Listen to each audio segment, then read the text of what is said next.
పిచ్చి పిచ్చిగా వాగవంటే పళ్ళు రాలిపోతాయి. జాగ్రత్త. నేను పిచ్చివాడిని కాదు బేబీ, ప్రేమ పిచ్చి పట్టి వచ్చిన వాడిని. నీ అందాన్ని చూసి దశకుడైన వాడిని. మజురానే. చూడు, నీలాంటి పోకిరి వేదవల పొగడతలకు పడిపోయే పిచ్చిదాన్ని కాదురా, జర్నలిస్ట్ కవిత ఇక్కడ. మర్యాదగా ఇక్కడ నుంచి వెళ్తే నీకు నీ ఒంటికి కూడా చాలా చాలా మంచిది.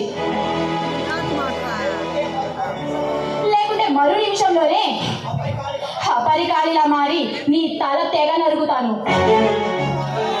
ఎంత అందాన్ని కళ్ళ ముందు పెట్టుకున్నాను. ఎలా వెళ్తాను బేబీ?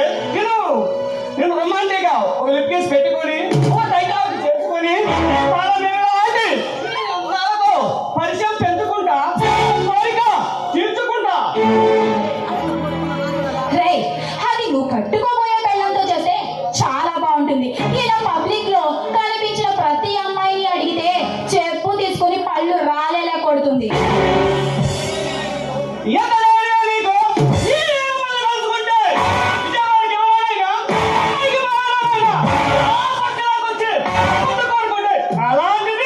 నా మీదకే చెయ్యొద్దా? రే, నీ చెత్త వాగుడికి చెయ్యి మాత్రమే కాదు, నా చెప్పుకు పని చెప్పి కాలు కూడా లేపాల్సి ఉంటుంది. జాగ్రత్త. అన్నం పొగరు ఉన్నా నీలాంటిదండి పర్మనెంట్ గా ఉంచుకోవడానికి ఎంత కావాలో చెప్పు, సెటిల్ చేస్తా. రే, నీకు డబ్బు ఉంటే నీ ఊరవతలకి వెళ్ళి ఊరేసుకో. అంతేగాని కనిపించిన ప్రతి అమ్మాయిని కొనుక్కుంటాను ఉంచుకుంటాను అంటే ఇప్పుడే పోలీసులకు ఫోన్ చేసి నిన్ను కటకటాల్లో ఊసలు లెక్క పెట్టించుకునేలాగా చేస్తా. పోలీసులు ఫోన్ చేస్తావా? పరారా ఉంటారు నన్నేం చేస్తారే? వద్దు, దగ్గరికి రావద్దు.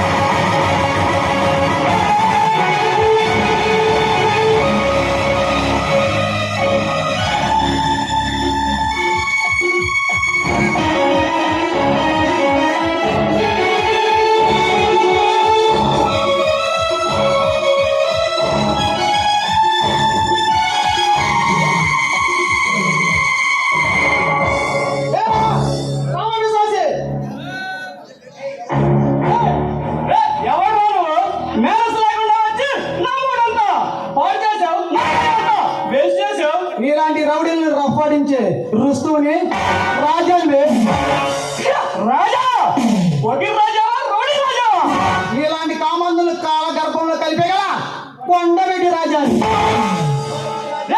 నువ్వు కొండవీటి రాజావైనా కిరాయిదారైనా పెట్టుకుంటే పోతావు.